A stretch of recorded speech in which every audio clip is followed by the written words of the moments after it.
Because you're making light of... No, I'm not. You're making light I of haven't the gotten to my point. enslavement I'm not of making... people that look like us. You can't make light of that. That ain't nothing you breeze I over. haven't even finished the sentence. How am I making light of anything? You started with some bullshit. Okay.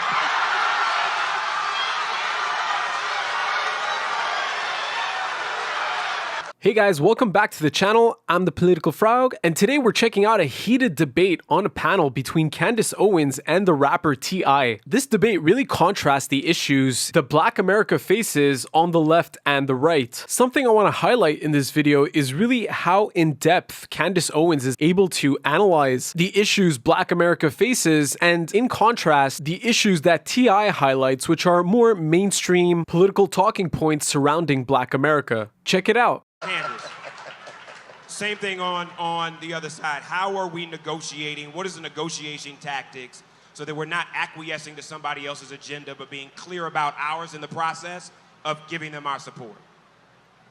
Well, I would say the first thing is that it's important to identify what our agenda actually is. And I think that the most important thing for people in this room to understand is that there is a very small window. Right now, the black vote is the most important vote in the country. There's a very small window before our vote's not going to matter.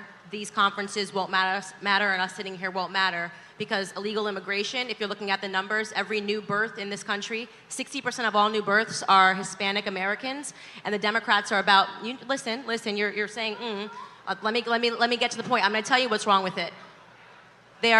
I say illegal is the new black because it's true, and there's a reason why they're advocating for open borders. Right now, our vote means a lot, but new births of Black Americans have stagnated. The population growth within Black America has stagnated. So the things that I pay attention to are the numbers. I pay attention to the birth rates in this country, which is why I'm pro putting something down to stop illegal immigration. The second thing that I think is really important, and you may have heard me testify in front of Congress, is the illiteracy rates that are facing Black America.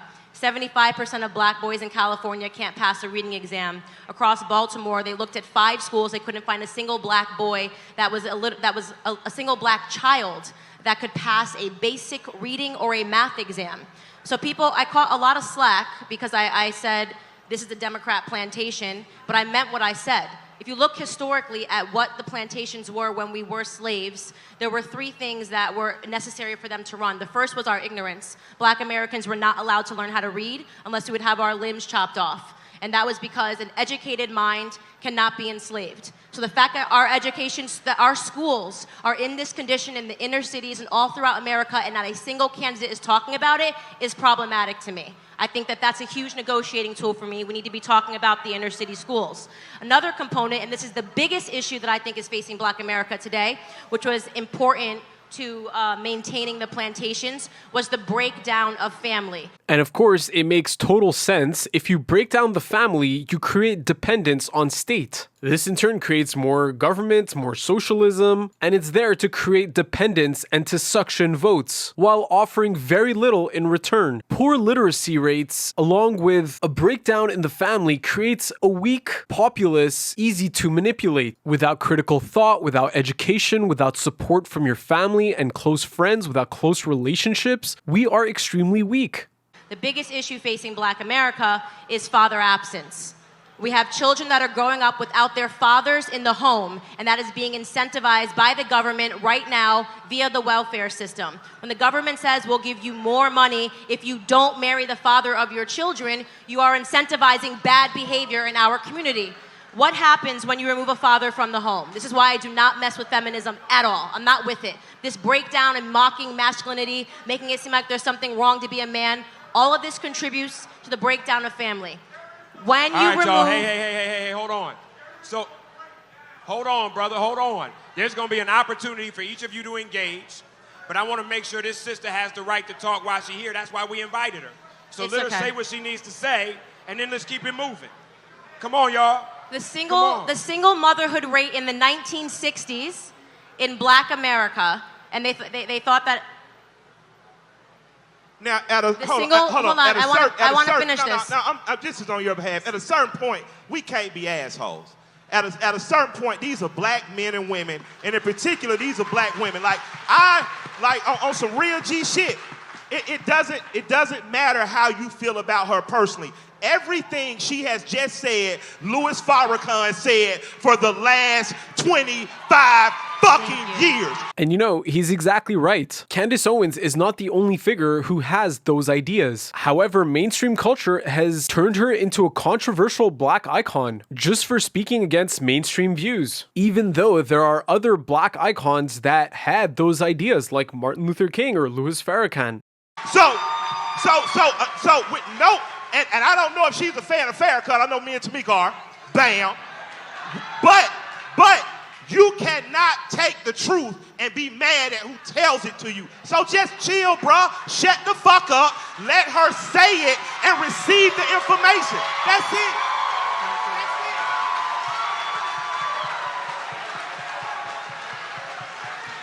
I apologize. I digress.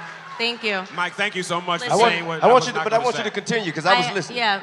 So, I mean, I've been turned into public enemy number one. I say the same thing when I hit every stage. The single motherhood rate in the black community in the 1960s, before Lyndon Baines Johnson started the Great Society Act, was 23%. At that time, that was considered very high. 23% of black people growing up without a father in the home. The single motherhood rate in the black community today is 74%. 74% of our children are growing up without a father in the home. It was Barack Obama, who I don't even really have anything for, who told you what happens when you remove a father from the home. You're 9 times more likely to end up in prison. You're 6 times more likely to drop out of high school, and you're 12 times more likely to lead a life of poverty. These statistics are actually extremely terrifying. You need a father in the home to be a leader and bring order to the house. When I was a little frog, my dad, with all his flaws, taught me how to be a responsible adult. A lot of times with tough love. And learning from those experiences made me a stronger frog. Why is nobody talking about father absence, and why do we keep being silenced when we actually do? This is what black conservatism is, by the way. It's really not, it's not that controversial. How do we begin to really deal with that? Because the federal government creating zones has normally been the places where gentrification starts first. Okay, that was my point. I had a question for both of you young ladies, and you and Candace, we spoke many times, and you're a brilliant young lady. But my question to you is, how is it that you can support yourself? I mean, that you can support and align with a constituency that will not denounce white supremacy? So that means your son or daughter, or any of your brothers or any of your family members, if they are caught out there by a policeman who is in a covert, undercover white supremacist and get gunned down, this constituency will have absolutely nothing to say about it. Please let me answer this question. Please let me answer this question. And we can't, and although what you're saying is a lot of the things that you're saying are absolutely factual, a lot of the things that you're saying have merit, but I can't even get to that before I address it right now. I will address it right now. Lives, I love it. You will not I love speak it. up on it at all. Love this question. Tackle the white supremacy thing. Your question was a fallacy because you said you insinuated that he has not denounced white supremacy. He hasn't. Somebody please go to his Twitter feed right now. Right now, he go said, back to who the is shootings. The KKK? He said, no, because we gotta tell the truth. He I do said, not who stop. is the KKK? Now you're cutting me off, right? There we go. Now we're even. What he said was that. So listen. What he said was that there was good. No. on both Let me sides finish. of white Stop. supremacy. That's Because what you he guys said. are so That's hung not what he up said. on That's not what Charlottesville, he said. and nobody heard the entire clip. I want to talk about why we get manipulated. I'm being serious, guys. I'm not even trying to make this like a contentious moment, because this is literally why Black America loses right here. Because we allow people with cameras to go hear a whole speech, like they do this to me all the time. They take out a couple of sentences you said, and they create a whole new headline. And people that were not there get incensed and get emotional and don't actually go back to hear what was actually said in full context. They do it to me all the time. I know they do it to Trump. He has denounced white supremacy so many times. It's something north, somebody counted, of 24 times, and it's on his Twitter feed. So if you want to fact check me, go back to a couple of weeks ago when the shootings happened. He said, America is no place for white nationalism and white supremacy, and it's an issue that has to be tackled.